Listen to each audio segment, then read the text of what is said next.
En el árido desierto del México profundo, cerca de la frontera con el viejo oeste, existía una ciudad sin nombre que, en el mapa, apenas era un punto perdido en la inmensidad. Era un lugar anclado en el tiempo, atrapado en un siglo olvidado. Los habitantes, desconfiados de todo extraño, evitaban hablar de ciertas cosas, especialmente de los rumores sobre la presencia de un culto, cuyo objeto de adoración seguía siendo un misterio. Esa noche, un hombre llamado Ramón llegó al pueblo, buscando refugio tras un largo viaje. Estaba exhausto, pero su instinto le decía que algo estaba fuera de lugar. Las calles estaban desiertas, y las pocas luces parpadeaban, como si las sombras fueran dueñas de cada rincón. Nadie le dirigió la palabra en la posada. El único gesto que obtuvo fue una mirada furtiva de un anciano que parecía advertirle en silencio.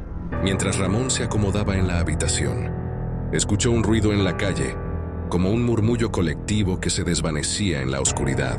Al asomarse por la ventana, vio figuras envueltas en túnicas caminando hacia las afueras del pueblo, en dirección a un cerro distante.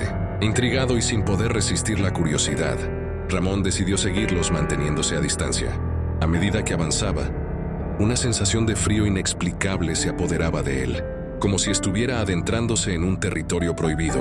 Sin saberlo, había despertado algo en su interior. Conforme se acercaba al cerro, comenzó a oír pasos detrás de él, primero lejanos y luego cada vez más próximos, casi sincronizados con su propio andar. Ramón sintió una presencia que lo seguía, algo que parecía conocerlo mejor de lo que él mismo se conocía. Giraba constantemente, tratando de vislumbrar a su perseguidor, pero la oscuridad era impenetrable. La figura detrás de él no era rápida, pero era incansable, avanzando con una precisión aterradora, como si tuviera todo el tiempo del mundo. Finalmente llegó a una especie de altar en ruinas, tallado en piedra antigua y cubierta de símbolos que no reconocía.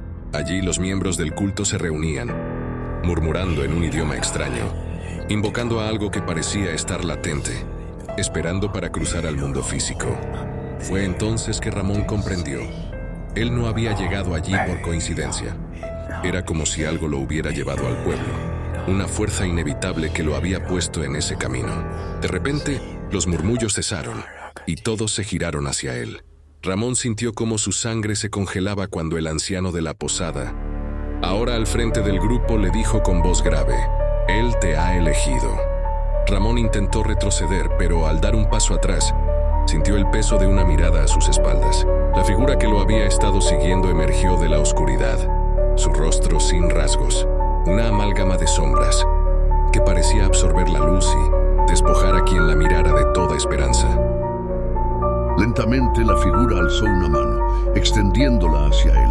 Desesperado, Ramón rompió en una carrera frenética, alejándose del altar sin mirar atrás, huyendo del culto y de aquella presencia que parecía fundirse con las sombras mismas. Corrió hasta que sus piernas fallaron y su respiración se convirtió en jadeos irregulares. Alcanzó su habitación en la posada, cerró la puerta y, temblando, intentó convencerse de que estaba a salvo. Con el corazón aún martilleando en su pecho, se sentó junto a la ventana, esperando el amanecer, deseando que el sol borrara el rastro de la pesadilla que acababa de vivir. Pero cuando el primer rayo de luz iluminó el cuarto, Ramón descubrió que algo había cambiado. Las paredes de su habitación estaban cubiertas con los mismos símbolos que había visto en el altar, como si hubieran estado allí siempre. Al asomarse por la ventana, vio el pueblo, pero era distinto, envuelto en un silencio aún más profundo. Sus habitantes inmóviles, observándolo desde las sombras de sus puertas y ventanas, con rostros inexpresivos, casi vacíos. Ramón se dio cuenta de que no había escapado. Algo de aquella entidad había entrado en él, enredándose en su mente y en su alma.